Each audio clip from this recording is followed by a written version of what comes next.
You want what?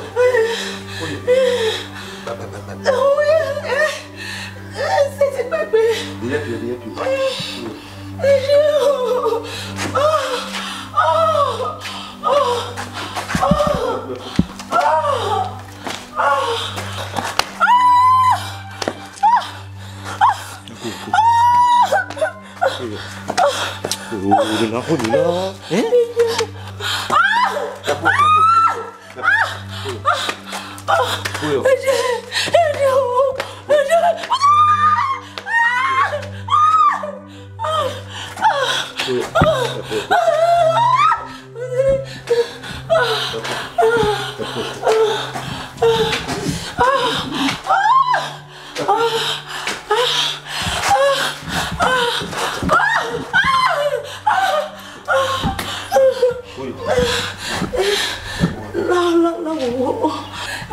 Beside my bed, one me, you want to master jig okay, ma. Really, Oui.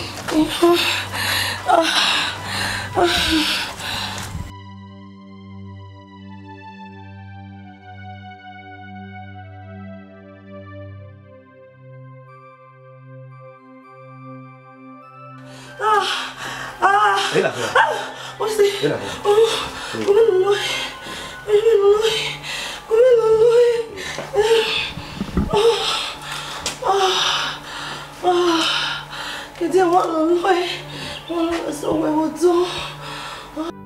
Umi ololo wena he. Awo wa mu yari bedi na no ja lolo egbewe ni ana.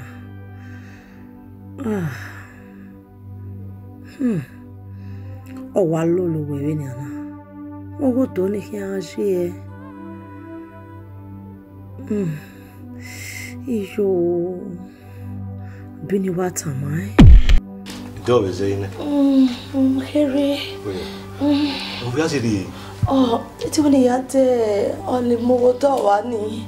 You know what, David, no one where. Oh, when I'm now.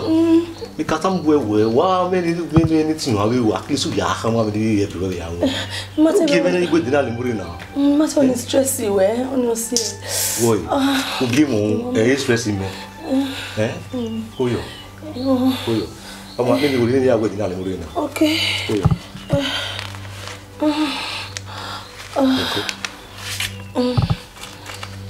Let's see. Who you? Jerry. Okay. We're not in here.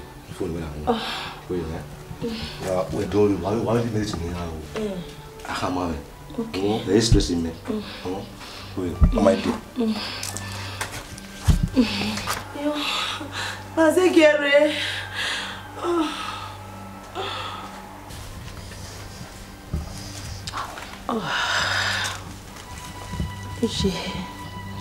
Mi ya lo wena e.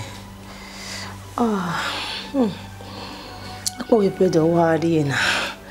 Na lo le gbe me ya.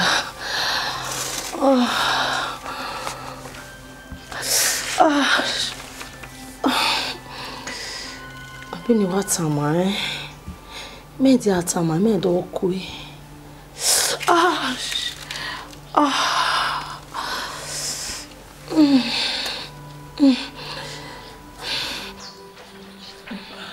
You know where we are.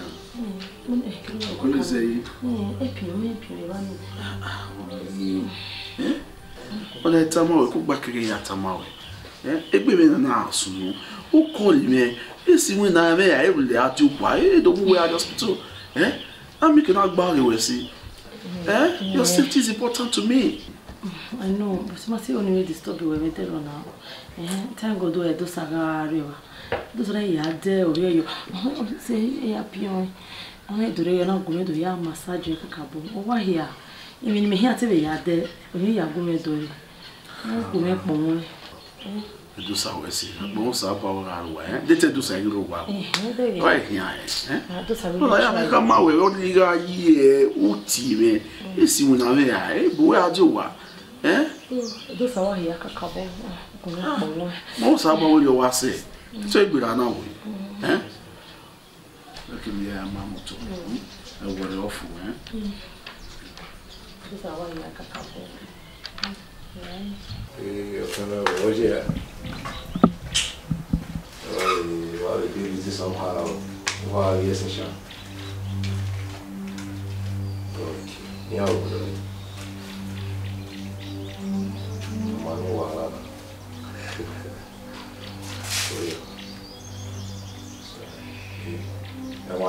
Ele disse eu. Ok, boss. Koyo. Estava de. Oh, you see. Me wa golo we lega wasimege ejian ye. Boy. Eu ali na lórí o Virginia. Mo ere e o salubo olunga na e o isi. Well, oh me make me ni we go discuss. E make me. Go me mo. Good. Well, we give you run nyam wana. Yes. Emi okpero me kia me setvi mule ino. Ni ma woto ya o me gbe kege ni ade. O be pe ni na. O bene.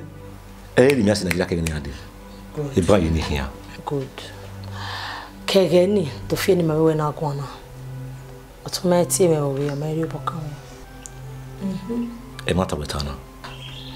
O we ba mi. Ma pe kwi yeye. Sister, la wo.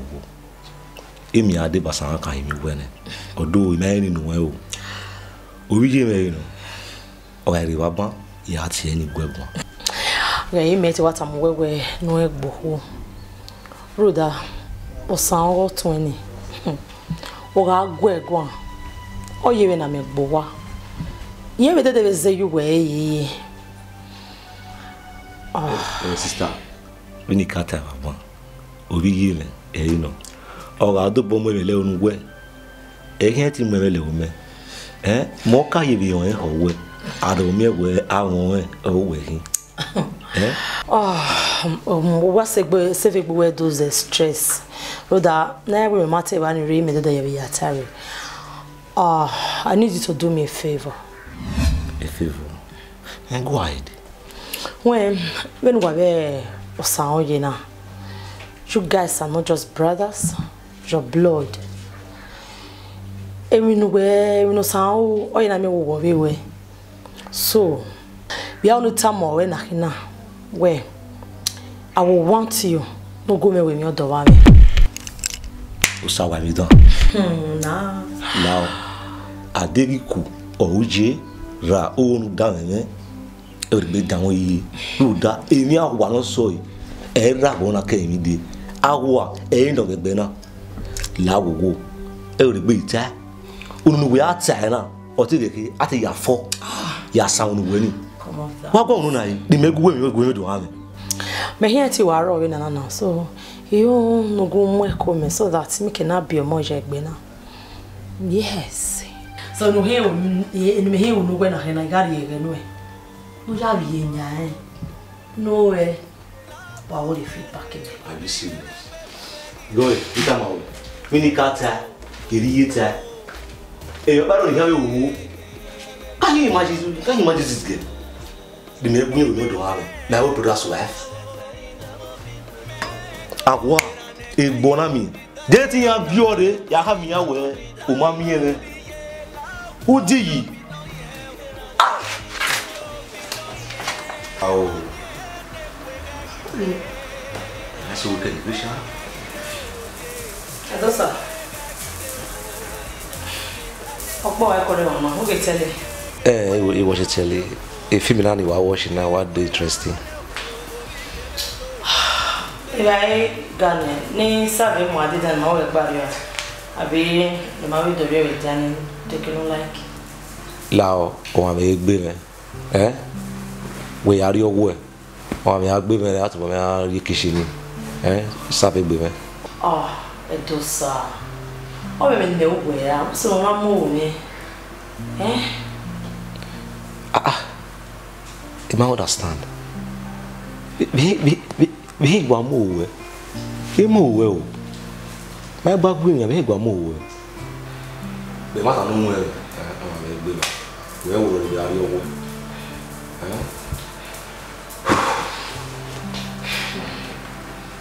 Dosa. We're going to to Saliba.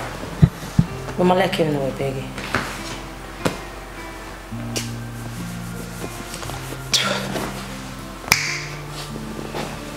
Goy, metia we anyo ora agbu edo ra ma nuga o. Ebi bege na we 2 minutes no afi mairo. O teme ga de baba yagi aweki no to down. When I do you were or daffy me, all those German will tie you say me. And not possible now. Now we now. Okay. Don't me I believe in that's all. Oh, while I get coming. Rubbish. See, now do this one. I believe you.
You know what rubbish now? The boy kid down with do now. Dosa. Gay. You need done again. Again, Ogime. E bonami. Yes, we here. Eh? Who we all we here. Eh? Let me know here. Last go. Gay. Umona you be papa ubana eh. You were shot. You go. Ne do go afeni averi. Ne do ga awo me down wonu yi wana. You might get it. Ugo. Yes. Go make you well understand me, Wana. When no here go, where's your woo? Who's your koto? Men we here go near it away. Oh, ever day. I suppose not go yet, but we might away. Eh? More here go near where what him may yaga. While we jore already my way is Sue. Eh, me good work any day. You're so working.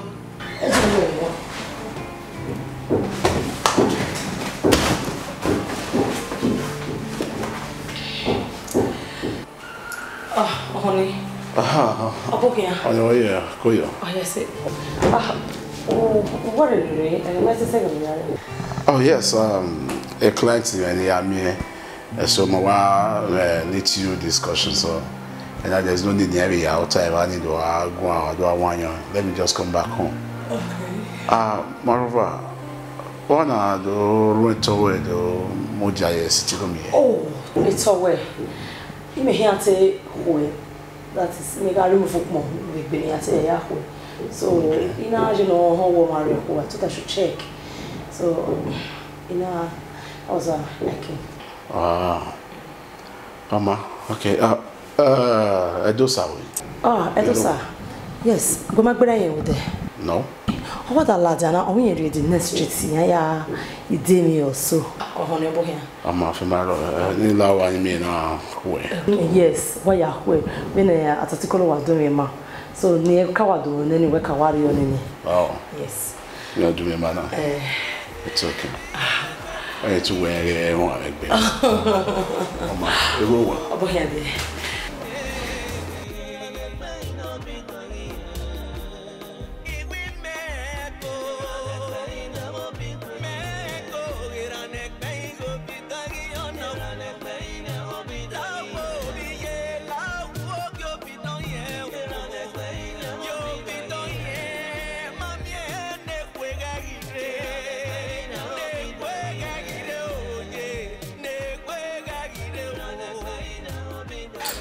Benze ko.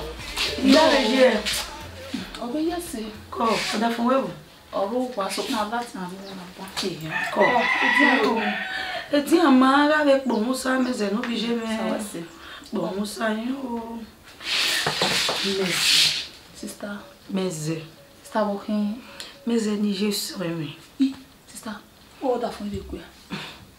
Ma da fun me aga gbe. A be seto e so pa. Ni je na. Odo e ma ve me mekini kede meze okwe miscarriage igba e wa mana ya wa odefua irama odefua o igba ipi wo ma meze mele ni akia ma gbo me mekini kede sister obe sunu da we me wo mo pa sunu da ori me every month yi wa no asansun owo yawo me e baby awaso ni no wa ye ko la o baby na waso wa ye ko benu taina no da fun me na we me o ku me fu ane sister e de gbe tin ya ka me we nu yari oku na o ma bie o mo ku e fu a tenu bi na we me e gbe wo me ne ona yoga bo meze no mi je me ona ga bo ye ona ga bo pari wona esta me judge we osu we adesuwa we sure mo bo na jina de imagine ta ma we ezo ni ma gba me ni adesuwa won yo boss se ka ni ma we iyan sho boy ma o me judge o mi ri nu genere na adesuwa kian wa no ifa wo ko ni ma bo mi fa wo so ni ma bo me ye no kian wa no I de gbina yo na o gbe akwe iseke no je ni ya la e wa ma gbaju ya wa gbaju sister na go ba a joga de so wa so pa dia agwa lo ti nu wore ma inu wa sun de mama dia agwa lo tuto ami ogobo ami oge onsa ami oga fagima kia dia agwa lo ti nu sun de gbe we mene sister meze marajo sokma ogobo no wetani imajo ogobo de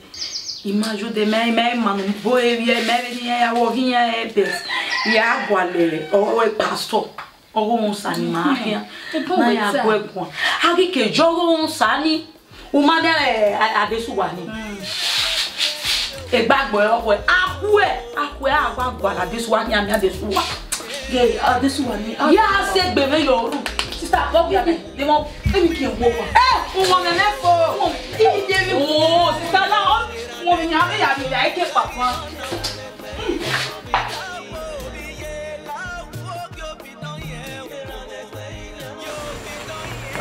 asa oye obligasi yama well motiwe o me you bokele ibokbe so papa no you bono kwa evi no ni yo no me Brother.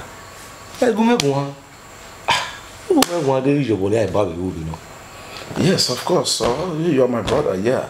And who are certain way? You but one certain way. Edosa. Yes. When we're up when killing an mare, you're young, maybe. That's true. You see, when we are yaking our one, where to be, I will wear it. Say, any more. Yes. When Okono to fear and having a legend or my ama, or maybe not ye. Eking Agokoyo, you're that animal with Binia, you're mama. And right now, as we speak, she's heartbroken. Hey, brother. Hey, what's actually one in him? Yes. At least, Yuri is the woman, she decided to be happy. Where can you go? Hey, me tell you outside. Now we have nowhere. Hey, brother, I grew up, but I know where you know. Who will come here? No. Not at all. I'm fine, as you can see. Yes.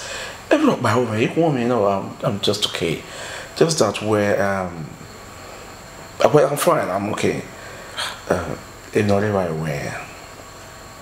Many times they ban where you bought you know me bought man so but no or I get the women you bought no who Yes. woman you. Honey, we're gonna matter. I'm tired of this situation. You said he is in Bonona. A big woman. You understand? It's not like I'm not bothered. It to be me, and I have you. Just that where they marry here, honey. Yeah. That's the way I will go as you. Where so Bano, a marry knocking a year of your work if you go away. You don't know now. Go. Honey, all to ye me. We ought to be do okay. When I queen a dosa love your kiwi. Yes, no me now, we call me not be. Or a dosa or 10 minutes killing. A said you buy, Mammy. A dosa is my blood. I want back here where me a dosa. My hand up by all him no soon. What? I'll say not time on my Come down. Nedosa. Go me with me or Doame. You don't understand the way, honey. Honey, are you okay? Honey, are you sure you're fine? Uko minuta. Okay. Nime ya yegbe me ya agwa le dosa. No lo ye keme. Da ono go no ya keme. Da ono go de dosa ya keme. On your organ, I ultimate to me like the idea. But it's just that way, I mean, no. I mean, because of the situation. Are you really bad? I can't hear.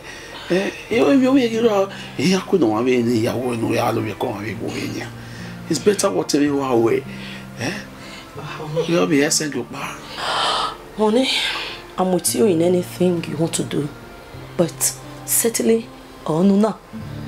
You did the go around now, okay? Just let me be, please. Come here. Yeah. Edosa. No love.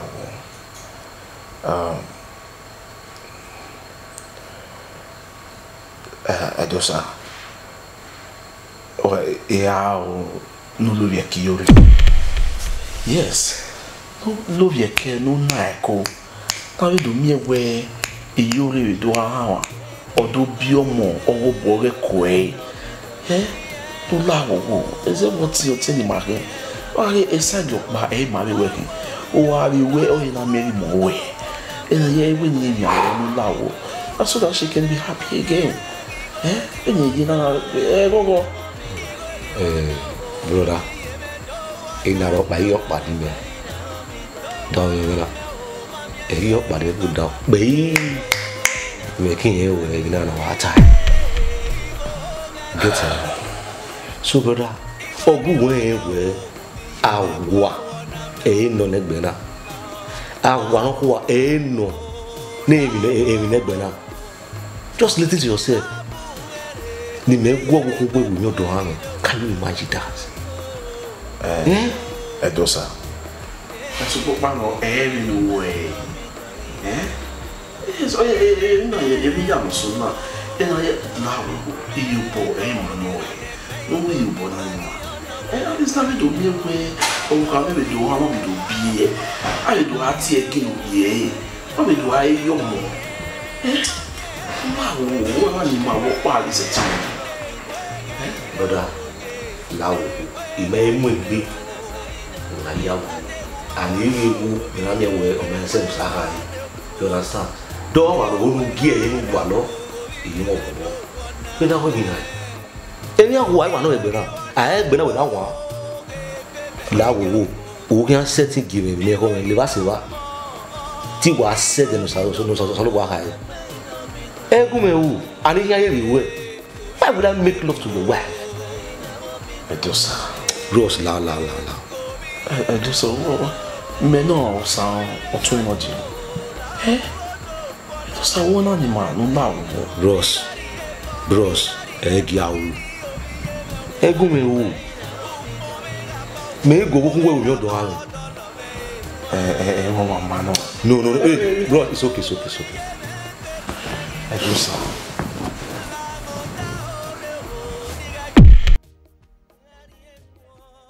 Osao we ni me go kun ye we mi odo ha.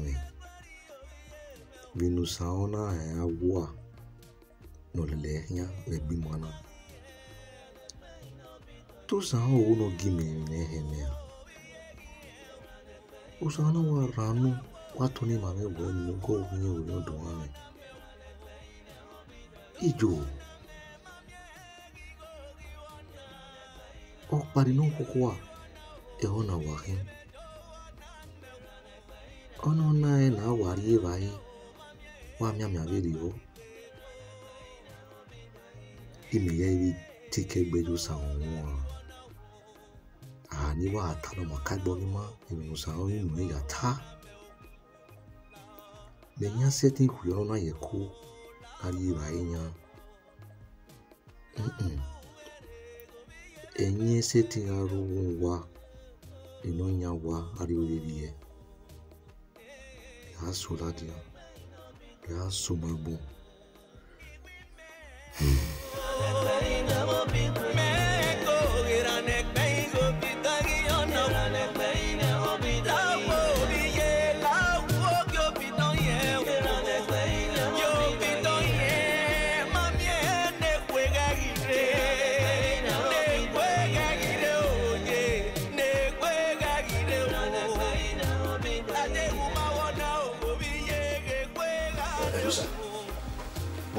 ya gbogbo àwọn tete gbagbo yi o wa we ko wa o te gbe la ni o te wo le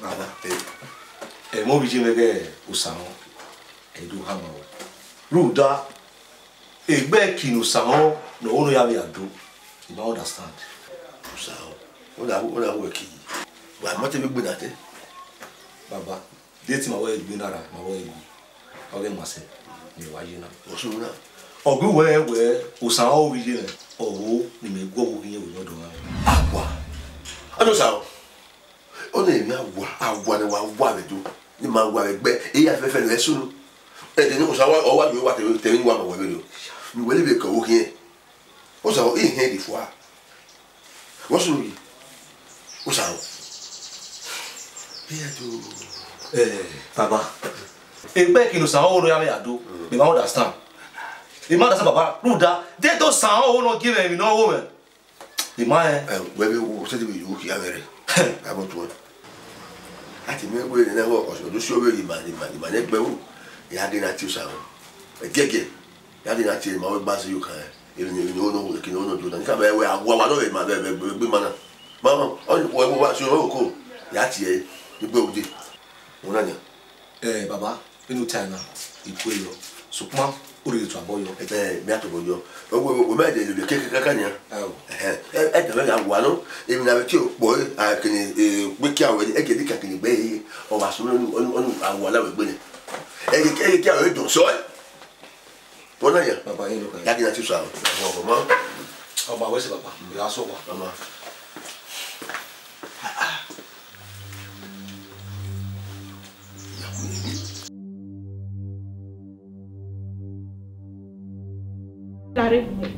Aze, awaro wa yo ki aso geni. Yewo yi. Lati anu lati abumi ade.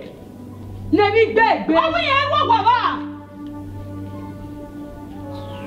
Aze, azagbonze imi. Azagbonze imi so emi nuta. Umu ese. Onya nu nye umu ese. Umu ese aze. Oh, uwe e monoro meko. We tu ki ara gbeli yan popa. Ona gbele. Ugbene. Ge, unwi sa generone. Unwe na ze. Unwe ni kwemu azagbonze imi. Emi nu weta na odun e ma veni me. Ah? Odun emi ni meta ma veni. Ege ti venu e. Ege ti venu e ge ne kwemu. Unyama me do. Uwe omo ni awon. Ge tu hin aya zewe ya gbe. Ona ri o. Uwe tu hin ari we. Ulo ene kofu we a. Adele kofu we azagbanze imi. Ona ri o e ne kwemu aze ya wa gun we gbe. Omo no wa mi o wa en ga zokin. Oni ri e ma we. Uwa ti mi azen wa do mu mi azen mo wa.